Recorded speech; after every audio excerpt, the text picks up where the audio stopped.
ഞാൻ ഈ വീഡിയോയിൽ നോട്ട് ചെയ്തത് ലാലേട്ടനെയാണ്.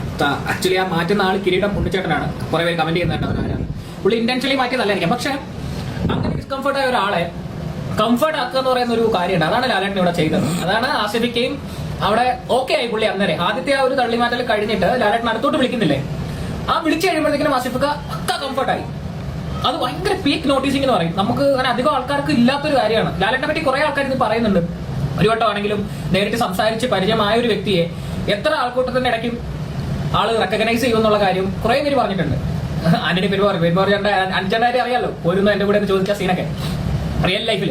സോ ഈ ഒരു സീൻ ഞാൻ ആലോചിക്കുന്നതും അത് തന്നെയാണ്. ലാലേട്ടനെ നോട്ടീസ് ചെയ്തത് കൈ കൊണ്ട് വിളിക്കുന്നത്, ആസിഫിക്ക ആദ്യം മടിച്ചു നിൽക്കുന്നു, അത് കഴിഞ്ഞ് വീണ്ടും അടുത്തോട്ട് വിളിക്കുന്നു. വിളിച്ചിട്ട് ആ ഒരു ചിരിയിൽ പുള്ളി ഓക്കെ ആയി. ആദ്യത്തെ ആ ഒരു ഡിസ്കംഫർട്ട് മാറി പുള്ളി കംഫർട്ടായി. അതാണ് ലാലേട്ടന്റെ ഒരു ക്വാളിറ്റി എന്ന് പറയുന്നത്. ഭയങ്കര പീക്ക് റെക്കഗ്നൈസ്, പീക്ക് നോട്ടീസിംഗ് ആണ്. ഇഷ്ടമുള്ള വ്യക്തികളെ, പ്രത്യേകിച്ച് ആൾക്കൂട്ടത്തിനിടയ്ക്ക് തിരക്കിനിടയ്ക്ക് ഒരു സന്തോഷമുള്ള ഒരു വീഡിയോ. എന്താ പറയാ, രണ്ടുപേരെ എനിക്ക് ഇഷ്ടമാണ്. ഫേവറേറ്റ് ആണ് എന്റെ, ആസിഫിക്കയും ലാലേട്ടനും രണ്ടുപേരും. അപ്പൊ ഓക്കെ ബൈ.